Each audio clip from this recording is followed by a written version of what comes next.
राम राम, जय श्री राम सबका। आज एक गारी गीत लेके आना आप सबके बीच।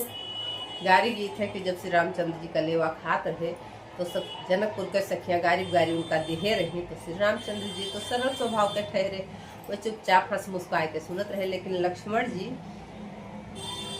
उनका जवाब देहिन रहा। और वह गारी जैसे गाँव का तो जादू बाय तोहरे घरनवा माँ, उनके घरनों जब कहे लगी तो कहीं का तू बोलत हूँ, तोहरो हम जानी थे। तो वह लक्ष्मण जी कहीं रहा। तो आप सब सुने।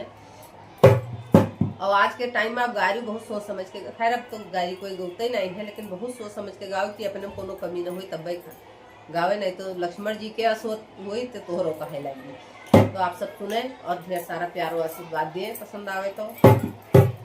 का तुम